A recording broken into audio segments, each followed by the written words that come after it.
स्वागत है आपका बूस्ट एनर्जी चैनल पर, जहां हर कहानी में छुपा है ज्ञान, प्रेरणा और रोमांच। आज हम आपके लिए लाए हैं एक नई, रोमांचक और प्रेरणादायक पौराणिक कथा। तो बने रहिए हमारे साथ और कहानी के जादू में खो जाइए।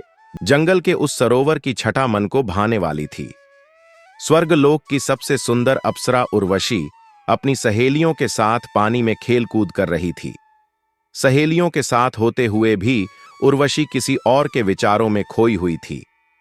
उसकी सहेली चंद्रलेखा ने उसके विचारों में खोए होने पर पानी उछालते हुए कहा, मेरी प्यारी सहेली, किसके ख्यालों में खोई हुई है?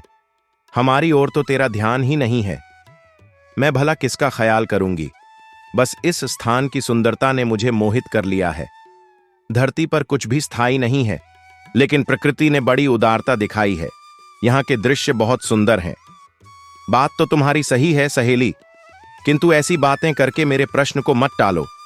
तुम जरूर उस पुरुष के बारे में सोच रही हो जिसकी चर्चा देवर्षि नारद देवराज इंद्र से कर रहे थे। जब देवर्षि उस मनुष्य के बारे में बता रहे थे, तब मैं भी वहीं थी। उस वीर योद्धा के बारे में सुनकर मैं भी मन ही मन उसकी ओर आकर्षित हो गई थी। चंद्रलेखा की बात सुनकर उर्वशी मुस्कुरा दी। सच कहा तुमने चंद्रलेखा, मैं उन्हीं वीर प्रतापी महाराज पुरुरवा के बारे में सोच रही थी। देवराज इंद्र भी उनकी कितनी प्रशंसा कर रहे थे। उनकी वीरता और सुंदर रूप के बारे में सुनने के बाद से ही मेरा मन एक पल को भी उन्हें भूल नहीं पाया है। मैं उनसे मिलने के लिए आतुर हूं, किंतु मिलना हो पाएगा या नहीं यह कह नहीं सकती। तो इसीलिए पृथ्वी लोक के भ्रमण की योजना बनाई थी। ऐसा था तो सीधे हस्तिनापुर चलना चाहिए था। ऐसे कैसे सीधे उनके महल में बिना निमंत्रण पहुंच जाती? आखिर मैं भी स्वर्गलोक की सर्वश्रेष्ठ अप्सरा हूं। चंद्रलेखा उर्वशी की बात पर विचार करने लगी। यह आकर्षण भी कितनी विचित्र वस्तु है, जिसे देखा भी नहीं, उससे मिलने के लिए मन में बेचैनी उत्पन्न हो जाती है। उर्वशी जैसी अप्सरा, जिसके रूप और यौवन के मोह में स्वयं देवराज इंद्र बंधे हैं, आज एक साधारण मनुष्य से मिलने को आतुर है। तभी उसकी नजर तट पर उर्वशी के प्रिय भेड़ के बच्चे को संभालती वधुओं पर पड़ी। उसने उर्वशी से कहा, चलो अब सरोवर से बाहर चलें। कुछ देर वधुएं मुक्त होकर पानी में खेल कूद कर लें। हाँ, सही कहा तुमने। उस बेचारी का तो मुझे ध्यान ही नहीं रहा। उर्वशी और चंद्रलेखा सरोवर के पानी से बाहर आ गईं। उर्वशी ने भेड़ के बच्चे को पानी में खेलने के लिए भेज दिया। दोनों के वस्त्र भीगे हुए थे। उर्वशी भेड़ के बच्चे को कुछ समय के लिए जमीन पर छोड़कर अपने वस्त्र से पानी निचोड़ने लगी। तभी एक भेड़ का बच्चा पास के वृक्षों के झुरमुट की ओर भागा। चंद्रलेखा उसे पकड़ने के लिए उसके पीछे भागी। वह भेड़ के बच्चे को उठाकर वापस आ रही थी कि तभी उसकी नजर झुरमुट के पीछे से निकलते राक्षस पर पड़ी। वह चीखते हुए उर्वशी की ओर भागी। महाराज पुरुरवा अपनी राजधानी से दूर इस जंगल में आखेट के लिए आए थे। आखेट के पीछे भागते भागते वे थक गए थे। उनका घोड़ा भी थका और प्यासा था।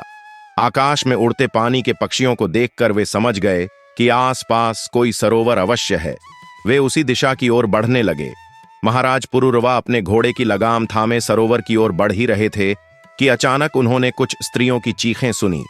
निश्चित ही ये स्त्रियां किसी घोर संकट में हैं। यह सोचकर वे आवाज की दिशा में दौड़े। सरोवर के पास पहुंचकर उन्होंने देखा कि एक राक्षस एक स्त्री को बलपूर्वक उठाकर ले जा रहा है।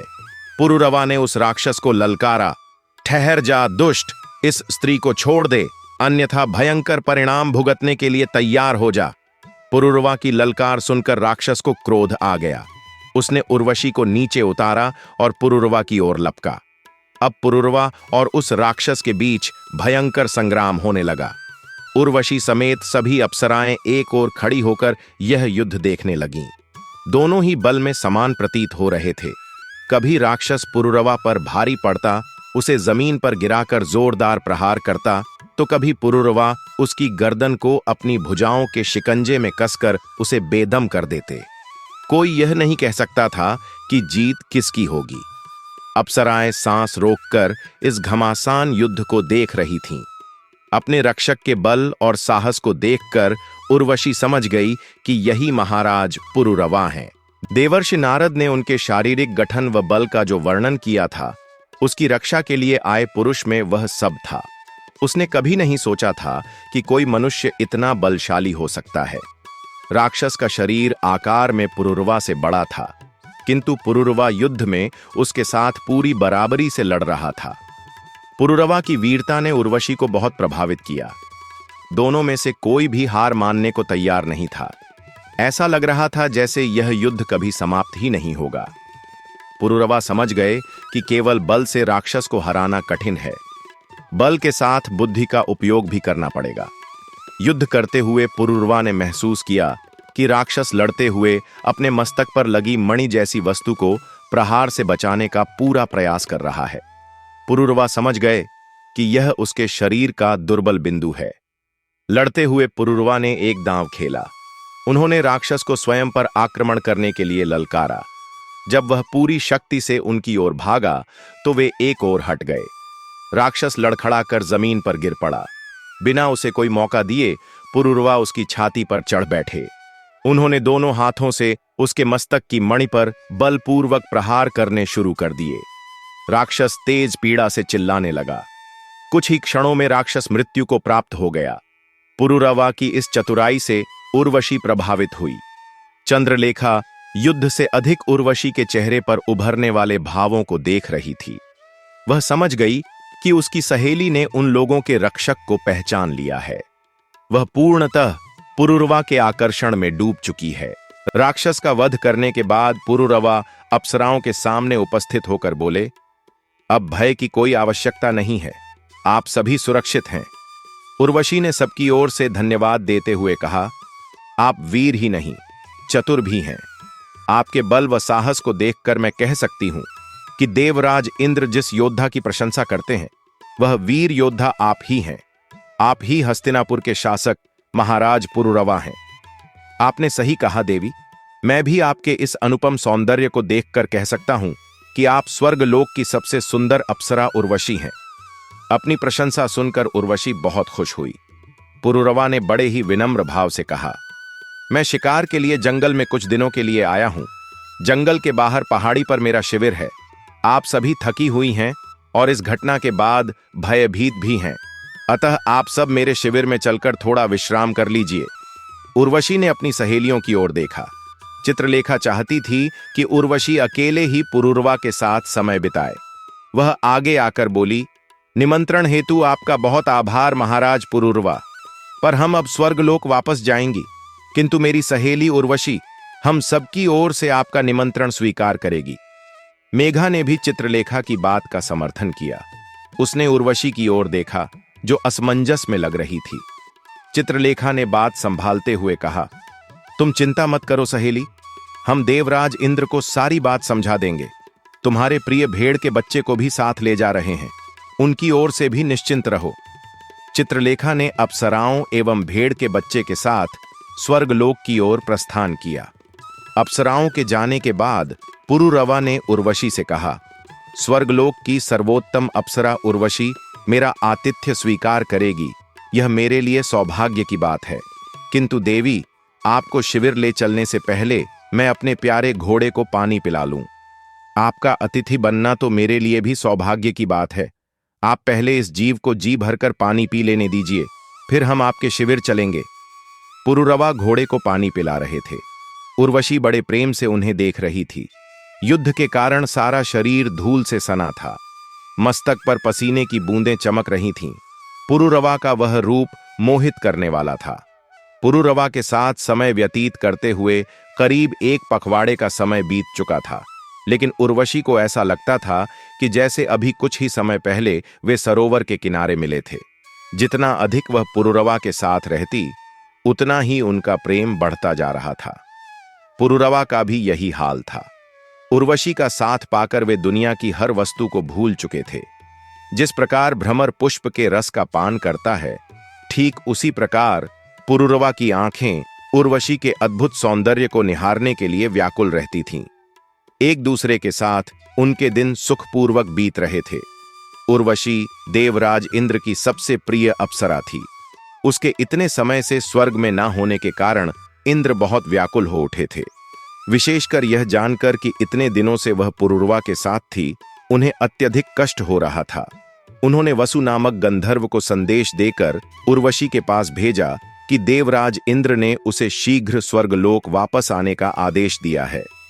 आदेश सुनकर उर्वशी का मन विचलित हो गया। वह पुरुरवा को छोड़कर नहीं जाना चाहती थी, लेकिन विवश थी। पुरुरवा के पास भी उनके महामंत्री लताय का संदेश आया कि राज्य के पश्चिमी क्षेत्र में एक गंभीर समस्या उत्पन्न हो गई है, अतः उनका हस्तिनापुर में होना अति आवश्यक है। पुरुरवा भी यह संदेश पाकर परेशान हो गए। उर्वशी के अलावा अब उन्हें इस संसार में और कुछ भी प्रिय नहीं था। उर्वशी और पुरुरवा दोनों ही दुखी थे। उनके अलग होने का समय आ चुका था। पूर्णिमा की रात थी। चारों ओर चांदनी बिखरी थी। प्रकृति इस सफेद लिबास में और भी सुंदर लग रही थी। उर्वशी और पुरुरवा टहलते हुए पहाड़ी के ऊपर आ गए। वहां एक अत्यंत मनोरम स्थान था। वे वहां बैठकर बातें करने लगे। पुरुरवा ने उर्वशी से कहा, प्रिय, इतनी अल्प अवधि में ही तुमने मेरे हृदय पर अपना अधिकार कर लिया है। तुम्हारे अतिरिक्त मुझे संसार की कोई भी वस्तु अच्छी नहीं लगती, किंतु देवराज इंद्र ने तुम्हें स्वर्गलोक वापस आने का आदेश दिया है। क्या तुम उनके आदेश को ठुकराकर सदा मेरे पास नहीं रह सकती? पुरुरवा की बात सुनकर उर्वशी और अधिक गंभीर हो गई। उसके मन में भी यही विचार चल रहा था कि क्या वह अपने मन का नहीं कर सकती। उर्वशी देवराज इंद्र के अधीन थी। वह चाहकर भी उनके आदेश को टाल नहीं सकती थी। कमला ने पुरुरवा की मनोदशा को भांप लिया। उन्होंने मानवक को आश्वासन देते हुए कहा, मानवक, तुम सच्चाई बताकर महाराज पुरुरवा का अहित नहीं बल्कि हित करोगे। जब तक उनके दुख का कारण पता नहीं चलेगा, तब तक उनके दुख का निवारण कैसे हो पाएगा? कमला की बात सुनकर मानवक को तसल्ली हुई। उसने सारी बात सच सच बता दी। देवी, उर्वशी से जुदाई महाराज सहन नहीं कर पा रहे हैं, इसलिए वे दुखी हैं। यदि देवी उर्वशी उन्हें ना मिली तो वे टूट जाएंगे। पुरुरवा के हृदय की पीड़ा का कारण बताकर मानवक चला गया। अपने पति की मनोदशा का कारण जानकर कमला और अधिक चिंतित हो गईं। उनके पति स्वर्गलोक की अप्सरा से प्रेम करते थे। उसके बिना वे उसी प्रकार तड़प रहे थे जैसे पानी बिन मछली तड़पती है, किंतु उनके दुख का निवारण कैसे हो सकता था? उर्वशी कोई वस्तु तो नहीं थी कि लाकर वह अपने पति को दे दें। वह देवराज इंद्र की सबसे प्रिय अप्सरा थी। कमला समझ नहीं पा रही थी कि वह क्या करे। उन्होंने तय किया कि इस विषय में वह पुरुरवा से बात करेंगी। पुरुरवा अनमने से बगीचे में टहल रहे थे। कमला उनके पास पहुंची। अपने विचारों में खोए पुरुरवा ने उनकी तरफ ध्यान नहीं दिया। कमला उनके पास जाकर बोली, महाराज, आपकी यह मनोदशा मुझे बहुत पीड़ा पहुंचा रही है। मैंने आपके दुख का कारण जानने का कितना प्रयास किया, किंतु आपने मुझे अपने मन की बात नहीं बताई। पुरुरवा बगीचे में लगे झूले पर बैठ गए। उन्होंने कमला को भी अपने साथ बैठने को कहा। कुछ देर मन ही मन वह यह तय करते रहे कि अपनी बात कैसे कहें। अंततः उन्होंने कमला से प्रश्न कर दिया, महारानी, क्या आप बता सकती हैं कि प्रेम क्या है? क्या आपने कभी प्रेम को महसूस किया है महारानी? यह प्रश्न कमला को बेतुका सा लगा। वह कितने वर्षों से पुरुरवा की पत्नी थीं।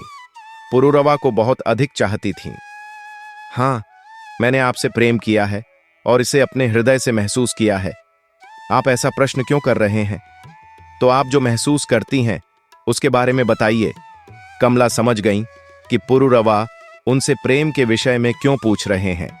वह इसके माध्यम से अपने और उर्वशी के बारे में बताना चाहते हैं। महाराज, मैं आपसे इतना अधिक प्रेम करती हूं कि आपकी प्रसन्नता के लिए कुछ भी कर सकती हूं।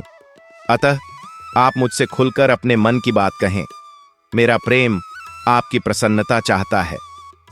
कमला की बात सुनकर पुरुरवा आश्वस्त हो गए कि वह अपने मन की बात कह सकते हैं। वैसे उन्हें इस बात का भी अंदेशा हो गया था कि शायद कमला को उनके हृदय की पीड़ा का कारण मालूम है। महारानी, मेरी उदासी का कारण भी प्रेम ही है। प्रेम आपकी उदासी का कारण कैसे हो सकता है? पुरुरवा ने कमला का हाथ अपने हाथ में लेकर कहा, मैं स्वर्गलोक की अप्सरा उर्वशी को अपना हृदय दे बैठा हूं, पर वह मुझे छोड़कर स्वर्गलोक वापस चली गई। अब मन हर पल उसे याद कर उदास रहता है। पुरुरवा के मन की पीड़ा जानने के बाद कमला कुछ देर गंभीरता से विचार करने लगी। पुरुरवा जानते थे कि कमला के लिए उनका किसी दूसरी स्त्री से प्रेम स्वीकार कर पाना कठिन है। महारानी, एक पत्नी के तौर पर आपका सम्मान मेरे हृदय में सदैव बना रहेगा, किंतु मैं क्या करूं? ना जाने कब उर्वशी चुपचाप मेरे हृदय में समा गई। मैं उसे प्रेम करने लगा। कमला ने गंभीरता से कहा, महाराज, यह सही है कि आपकी पत्नी होने के नाते आपके हृदय पर किसी और का अधिकार मेरे लिए पीड़ादायक है, पर मेरी चिंता का कारण यह नहीं है। यह हमारा व्यक्तिगत मामला है। मेरी चिंता राज्य को लेकर है। आप अपनी उदासी में राज्य के संचालन पर ध्यान नहीं दे पा रहे हैं। राजा होने के नाते राज्य और प्रजा का संरक्षण आपका धर्म है। आप अपने धर्म से विचलित हो रहे हैं। कमला ने पुरुरवा को उनके कर्तव्य का भान कराया था, जिसे वह भूल गए थे। अपनी पत्नी के लिए उनके मन में सम्मान का भाव जागृत हुआ। आप सच्ची सहधर्मिणी हैं। आपने मुझे मेरे राजधर्म का भान कराया। मैं अब पूरा प्रयास करूंगा कि अपने व्यक्तिगत दुख को अपने राजधर्म के आड़े न आने दूं। महाराज पुरुरवा और कमला दोनों ही राजमहल वापस लौट गए। पुरुरवा पूरा प्रयास कर रहे थे कि वे अपने कर्तव्यों का सही तरह से पालन कर सकें, लेकिन उनका सारा प्रयास व्यर्थ हो जाता था। उर्वशी की स्मृति सदैव उनके मानस पटल पर अंकित रहती थी। उससे मिलने की इच्छा उन्हें बेचैन कर देती थी। स्वर्गलोक में उर्वशी का भी यही हाल था। उसका मन किसी भी कार्य में नहीं लगता था। वह जो भी करती थी बड़े अनमने ढंग से करती थी। देवराज इंद्र कई दिनों से अनुभव कर रहे थे कि उर्वशी का ध्यान अब उन पर नहीं रहता है। वह तो किसी और के ख्यालों में ही डूबी रहती है। यह बात उन्हें बहुत अखर रही थी। उर्वशी उनके मनोरंजन के लिए नृत्य कर रही थी, पर उसके नृत्य में वह सफलता नहीं थी जो पहले होती थी। नाचते हुए वह बहुत उदास लग रही थी। उसका ध्यान नृत्य में बिल्कुल भी नहीं था। वह कई गलतियां कर चुकी थी। उर्वशी के इस व्यवहार से देवराज इंद्र बहुत नाराज हो गए। उर्वशी, जब से तुम पृथ्वीलोक से लौटी हो, तुम्हारा चित्त किसी चीज में नहीं लग रहा है। तुम स्वर्गलोक की सबसे कुशल नर्तकी हो, पर आज तुम्हारा नृत्य मन को प्रसन्नता नहीं दे रहा है। क्या कारण है इसका? किसके विचारों में खोई हो? देवराज, मैं किसी के विचारों में नहीं खोई हूं। बस आज मन कुछ परेशान है। बात आज की नहीं है। जब से तुम पृथ्वीलोक से लौट कर आई हो, मैं देख रहा हूं कि तुम्हारा मन कहीं और ही रहता है। यदि अपना हृदय पृथ्वीलोक के किसी मनुष्य को दे आई हो, तो याद रखो कि तुम मेरे अधीन एक अप्सरा हो। देवराज इंद्र दरबार से उठकर चले गए। उर्वशी अपने कक्ष में जाकर आराम करने लगी, किंतु उसके मन में पुरुरवा का ही ख्याल था। उसकी सहेली चित्रलेखा ने कक्ष में प्रवेश किया। उर्वशी, अभी भी तुम पुरुरवा के विचारों में ही खोई हुई हो? उर्वशी ने अपनी सहेली चित्रलेखा की तरफ देखकर कहा, क्या करूं सहेली? पुरुरवा ने मेरे मन मस्तिष्क पर पूर्णतः अधिकार कर रखा है। चाहते न चाहते भी उसकी स्मृति मेरे मन को घेरे रहती है। किसी और के बारे में सोचना उन्हें अच्छा नहीं लगेगा। एक साधारण मनुष्य के लिए वह कभी तुम पर अपने अधिकार का त्याग नहीं करेंगे। अतः यही उचित है कि तुम महाराज पुरुरवा को भूल जाओ। उर्वशी अपनी बिस्तर से उठकर खड़ी हो गई। चित्रलेखा के कंधे पर हाथ रखकर बोली, सहेली, यदि भूल सकती तो अवश्य भूल जाती, लेकिन मेरा हृदय अब मेरा नहीं रहा। उस पर पुरुरवा का शासन है। मैं अपने हृदय से हार चुकी हूं। मैं तो तुम्हारे हित के लिए कह रही हूं। न जाने क्यों मुझे अनिष्ट की आशंका हो रही है। इसका परिणाम सही नहीं होगा। मेरी प्यारी सहेली, मैं तुम्हारी चिंता समझती हूं। मैं भी जानती हूं कि मेरा पुरुरवा के लिए प्रेम देवराज को स्वीकार नहीं होगा, पर मैं विवश हूं। इसी बीच स्वर्गलोक में देवराज इंद्र अपने मनोरंजन के लिए एक नाटक के मंचन पर विचार कर रहे थे।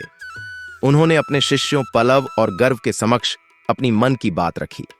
दोनों शिष्य नाटक के मंचन की बात सुनकर बहुत प्रसन्न हुए। भरत मुनि के दोनों ही शिष्य मन ही मन उर्वशी पर मोहित थे, पर अपनी सीमाएं पहचानते हुए कुछ कह नहीं सकते थे।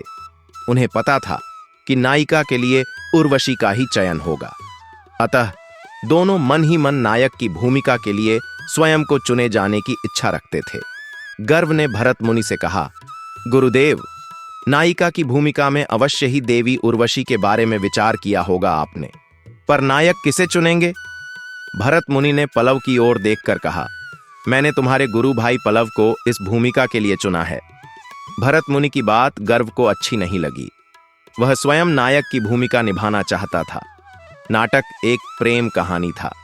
वह चाहता था कि नाटक के माध्यम से ही सही वह अपने मन की बात उर्वशी से कह सके, पर अब यह अवसर उसके स्थान पर पलव को मिल रहा था, किंतु वह इसका विरोध नहीं कर सकता था। लेकिन उसने दूसरी तरह से अपनी बात रखी। गुरुदेव, आपका चयन बहुत अच्छा है, पर मैंने सुना है कि इन दिनों देवी उर्वशी का चित्त अशांत है। उनका मन किसी काम में नहीं लग रहा है। क्या वे यह भूमिका निभा पाएंगी? भरत मुनि ने भी उर्वशी की वर्तमान मनोदशा के बारे में सुना था। वे भी वही सोच रहे थे जो गर्व ने कहा। उन्होंने उत्तर दिया, बात तुम्हारी उचित है गर्व, पर उर्वशी के अतिरिक्त किसे चुन सकते हैं? गुरुदेव, यह सच है कि देवी उर्वशी हर तरह से नायिका की भूमिका के लिए सही चुनाव हैं, पर यदि आजकल उनका मन ठीक नहीं है तो और भी कई अप्सराएं हैं, जैसे मेनका, रंभा, तिलोत्तमा आदि, सभी रूपवती और गुणवती हैं। यह तो ठीक है, किंतु क्या देवराज इसके लिए तैयार होंगे? उर्वशी उनकी सबसे प्रिय अप्सरा है। आप आज्ञा दें तो मैं देवराज से जाकर बात करूं। भरत मुनि की अनुमति से गर्व देवराज इंद्र के सामने उपस्थित हुआ।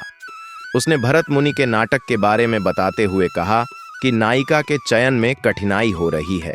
उसकी बात सुनकर देवराज बोले, कठिनाई कैसी? उर्वशी से उत्तम चुनाव क्या हो सकता है? किंतु देवराज, वर्तमान में उनका मन अशांत है। ऐसे में नायिका की भूमिका निभा पाना उनके लिए संभव नहीं होगा। अवश्य होगा। आप भरत मुनि से कह दें कि उर्वशी ही नायिका की भूमिका करेगी। देवराज इंद्र ने दृढ़ता के साथ अपना फैसला सुना दिया। गर्व इसके विरुद्ध कुछ नहीं कह सकता था। उसने सोचा था कि उर्वशी की स्थिति का वर्णन कर वह देवराज को किसी और के चयन के लिए मना लेगा। इससे उसके मन की जलन कुछ शांत हो जाएगी। लेकिन देवराज ने दो टूक फैसला सुनाकर उसकी योजना पर पानी फेर दिया। अब नाटक के मंचन की तैयारियां शुरू हो गईं। एक दृश्य में नायिका प्रतापवती को नायक पुष्कर की याद में तड़पना था। प्रतापवती बनी उर्वशी को संवाद बोलना था कि वह पुष्कर की स्मृति में इस प्रकार तड़प रही है जैसे पानी बिन मछली तड़पती है। परंतु पुरुरवा के विचारों में खोई उर्वशी ने पुष्कर की जगह पुरुरवा का नाम ले लिया। उर्वशी की इस भूल से सभी अचंभित रह गए। भरत मुनि ने उसे डांटते हुए कहा, उर्वशी, तुम्हारा ध्यान कहाँ है? अपने आप को संभालो, अभ्यास पर ध्यान दो। उर्वशी ने अपनी भूल के लिए माफी मांगी। अभ्यास पुनः आरंभ हुआ। उर्वशी ने कुछ देर अपने मन को जैसे तैसे काबू में किया, लेकिन किसी कारणवश उस दिन और अधिक अभ्यास नहीं हो पाया। चित्रलेखा भी नाटक में प्रतापवती की सहेली अनुराधा की भूमिका कर रही थी। वह इस दृश्य में नायिका से उसके मन की बात पूछ रही थी। अभ्यास स्थगित होने के बाद जब उर्वशी अपने कक्ष में गई तो चित्रलेखा भी उसके साथ थी। चित्रलेखा ने समझाते हुए कहा, सहेली, मैं कह रही थी ना कि मेरा चित्त किसी अशुभ की आशंका से डरा हुआ है। आज दैव योग से अशुभ टल गया, अन्यथा तुम जानती हो कि भरत मुनि बहुत क्रोधी हैं। उर्वशी ने चित्रलेखा को अपने हृदय से लगाते हुए कहा, तुम मेरी सच्ची सहेली हो, लेकिन मैं अपनी मन की पीड़ा कैसे समझाऊं? देवराज इंद्र की प्रसन्नता के लिए मुझे यह सब करना पड़ रहा है, किंतु मेरा मन इन सब से बिल्कुल नहीं लगता। कैसी विडंबना है। एक अप्सरा होने के नाते मैं कहीं भी आसानी से जा सकती हूं, पर बंधन में बंधी मैं अपने प्रियतम से मिलने नहीं जा सकती। मैं तुम्हारी पीड़ा समझ रही हूं, पर देव, गंधर्व, अप्सरा या मनुष्य, रचयिता ने सभी को बंधन में बांधा है।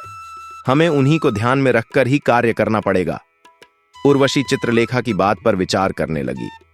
इधर महाराज पुरुरवा अपने दरबार में बैठे राज्य की समस्याएं सुन रहे थे। उनके महामंत्री लताए राज्य के पश्चिमी क्षेत्र में व्याप्त डाकुओं की समस्या से उन्हें अवगत करा रहे थे, परंतु पुरुरवा का मन बार बार उर्वशी की ओर भाग रहा था। उनका ध्यान राज्य की समस्याएं सुनने में नहीं लग रहा था।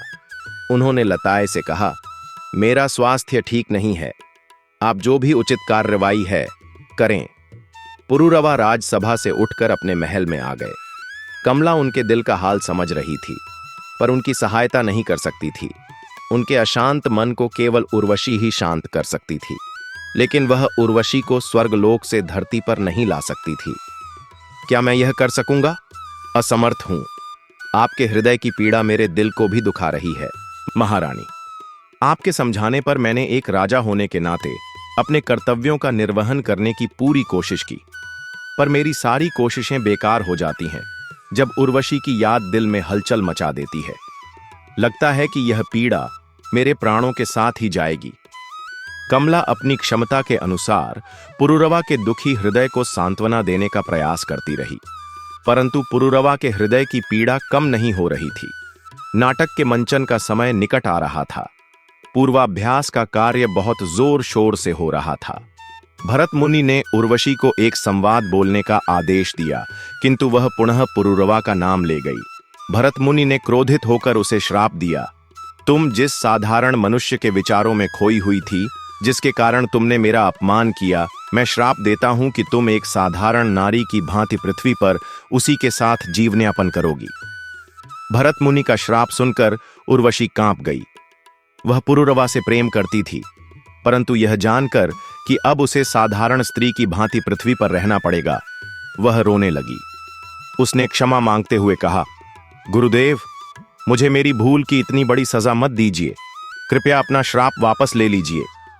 भरत मुनि ने क्रोध में श्राप दे दिया था, लेकिन जब उनका क्रोध शांत हुआ तो उन्हें भी इस बात का पछतावा हुआ कि उन्होंने क्रोध में आकर उर्वशी को बहुत बड़ी सजा दे दी। परंतु अब श्राप वापस नहीं लिया जा सकता था। देवराज इंद्र को जब यह सूचना मिली कि भरत मुनि ने उर्वशी को श्राप दे दिया है, तो वे तुरंत उनके पास पहुंचे। सारी बात जानने के बाद वे बोले, मुनिवर, आपका दिया श्राप वापस तो नहीं लिया जा सकता, परंतु यदि आप चाहें तो मैं उर्वशी के दोबारा स्वर्गलोक में वापस आने का मार्ग बता सकता हूं। देवराज इंद्र की बात सुनकर उर्वशी बहुत खुश हुई। भरत मुनि ने देवराज इंद्र से उपाय बताने को कहा, जिससे उर्वशी पुनः एक अप्सरा के रूप में स्वर्गलोक लौट सके। देवराज इंद्र ने उर्वशी से कहा, तुम पृथ्वी पर महाराज पुरुरवा के पास जाओ और उनके समक्ष अपनी 2 शर्तें रखो। उनसे कहो कि यदि इनमें से कोई भी एक शर्त टूटती है तो तुम वापस स्वर्गलोक चली जाओगी। महाराज पुरुरवा के दुख के निवारण हेतु महारानी कमला ने इच्छा पूर्ति पूजा पाठ का आयोजन किया। पुरुरवा ने भी पूरे विश्वास के साथ उस पूजा पाठ में भाग लिया। जैसे ही यह पूजा पाठ पूर्ण हुआ, उर्वशी महाराज पुरुरवा के समक्ष उपस्थित हो गई। उर्वशी को देखते ही पुरुरवा का मन उसी तरह हर्ष से नाच उठा जैसे मेघों को देखकर मोर नाच उठता है। पुरुरवा इतने दिनों से उर्वशी से मिलने के लिए व्याकुल थे। अब जब उर्वशी उनके सामने थी तो वे अपना संपूर्ण प्रेम उस पर लुटा देना चाहते थे। उर्वशी भी पुरुरवा के पास आकर बहुत खुश थी। वह भी उनके साथ सुखपूर्वक समय बिताना चाहती थी, परंतु उसके मन में देवराज इंद्र द्वारा बताई गई दोनों शर्तें भी थीं, जिनके माध्यम से वह पुनः अप्सरा बनकर स्वर्गलोक लौट सकती थी। उसने पुरुरवा से कहा, महाराज, मैं जानती हूं कि आप मुझे बहुत प्रेम करते हैं। मैं भी स्वर्गलोक में रहते हुए हर पल आपकी यादों में ही खोई रहती थी, लेकिन फिर भी यहां रहने की मेरी 2 शर्तें हैं। यदि किसी भी एक शर्त का पालन करने में त्रुटि हुई तो मैं स्वर्गलोक वापस चली जाऊंगी। कहो, क्या शर्तें हैं तुम्हारी? महाराज, मेरी पहली शर्त यह है कि आपको मेरे दोनों भेड़ के बच्चों की रक्षा करनी होगी। यदि उन्हें कुछ हुआ तो शर्त टूट जाएगी। तुम चिंता मत करो, मैं दोनों बच्चों की देखभाल अपनी संतान की तरह करूंगा। मेरी दूसरी शर्त यह है कि मेरे अतिरिक्त आपको कोई नग्नावस्था में न देखे। महाराज पुरुरवा ने उर्वशी की दोनों शर्तें मान लीं। वे उर्वशी को लेकर जटाधारी पर्वत पर रहने चले गए। जटाधारी पर्वत पर एक अत्यंत भव्य और सुंदर महल था। उर्वशी और पुरुरवा वहां निवास करने लगे। इस पर्वत पर प्रकृति की असीम अनुकंपा थी। वहां भांति भांति के वृक्ष थे, झरना और कुंड थे। उर्वशी और पुरुरवा इस सुंदर वातावरण में एक दूसरे के साथ सुखपूर्वक रहने लगे। दोनों एक दूसरे में इस तरह डूबे थे कि उन्हें संसार में किसी और वस्तु से कोई संबंध नहीं रह गया था। दोनों ही प्रेम के सरोवर में डूबे प्रेम की मधुरता का स्वाद ले रहे थे। एक दूसरे का हाथ थामे वे चांदनी रात में महल के बगीचे में टहलते हुए बातें करते रहते थे। कभी महल से दूर स्थित निर्झर झरने पर जाकर झल क्रीड़ा करते थे। पुरुरवा वीणा बजाने में निपुण थे, जबकि उर्वशी नृत्य कला में माहिर थी। एक बार उनके बीच प्रतियोगिता हुई। प्रतियोगिता के अनुसार पुरुरवा वीणा बजाएंगे और उर्वशी नृत्य करेगी। जो पहले थक जाएगा वह पराजित होगा। पुरुरवा वीणा बजा रहे थे और उर्वशी नृत्य कर रही थी। नृत्य करते हुए उर्वशी बिजली की फुर्ती के साथ थिरक रही थी। बहुत देर तक यह प्रतियोगिता चलती रही। न तो पुरुरवा के हाथ वीणा बजाते हुए थक रहे थे और न ही उर्वशी के पांव थमने का नाम ले रहे थे। अंततः पुरुरवा की वीणा के तार टूट गए और उनकी वीणा शांत हो गई। उर्वशी विजय के उल्लास में उछल पड़ी। उसे इस प्रकार प्रसन्न देखकर पुरुरवा भी बहुत खुश हुए। इस बीच स्वर्गलोक में देवराज इंद्र को उर्वशी की अनुपस्थिति खलने लगी थी। उनके पास अप्सराओं और आनंद के असंख्य साधन थे, लेकिन फिर भी उनका मन अशांत था। वे चाहते थे कि उर्वशी पुनः स्वर्गलोक लौट आए। उन्होंने विश्वसु नामक एक गंधर्व को पृथ्वी पर यह पता लगाने के लिए भेजा कि उर्वशी भी स्वर्गलोक लौटने के लिए उत्सुक है या फिर पुरुरवा के प्रेम में स्वर्ग को भी भूल गई है। वसंत ऋतु का आगमन हो चुका था। हर ओर एक मस्ती सी छाई थी। जंगल के झोंके भी मदमस्त थे। हर तरफ मदन का प्रभाव था। ऐसे में उर्वशी और पुरुरवा भी उनके बाण से घायल थे। महल के अंतःपुर में उर्वशी और पुरुरवा प्रेम के रस में डूबे थे। तभी एक भेड़ के बच्चे के चिल्लाने की आवाज सुनाई पड़ी। उर्वशी ने फौरन पुरुरवा से कहा, अवश्य मेरे भेड़ के बच्चे में से कोई संकट में है, जाकर उनकी रक्षा करो, अन्यथा शर्त टूट जाएगी। पुरुरवा जैसे ही बाहर गए, आकाश में बिजली चमक गई और विश्वसु ने उन्हें नग्न देख लिया। दोनों शर्तें टूट जाने से उर्वशी की स्वर्गलोक में वापसी का मार्ग साफ हो गया था। वह तुरंत वापस लौट गई। उर्वशी के स्वर्गलोक चले जाने से पुरुरवा के हृदय को बहुत धक्का लगा। वह उर्वशी के वियोग में विचलित होकर सारी धरती पर उसे पुकारते हुए भ्रमण करने लगे। 12 वर्ष बीत गए। पुरुरवा उर्वशी की खोज में भटकते हुए एक आश्रम में जाकर रहने लगे। एक दिन देवर्षि नारद उनके पास आए। उनके साथ एक बालक था जिसके चेहरे पर अद्भुत तेज था। देवर्षि नारद ने पुरुरवा को समझाया, उर्वशी एक अप्सरा है। उसके लिए यह संभव नहीं है कि वह एक साधारण स्त्री की तरह तुम्हारे साथ सदा रह सके। तुम चंद्रवंशी हो, अपने कर्तव्य को समझो और वापस जाकर अपना राज्य संभालो।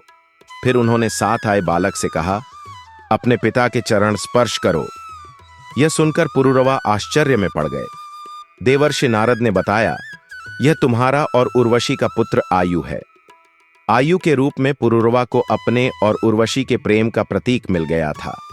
वह उसे लेकर हस्तिनापुर चले गए। महारानी कमला ने पुरुरवा और आयु का स्वागत किया। प्रजा अपने राजा को पाकर अत्यंत प्रसन्न हुई।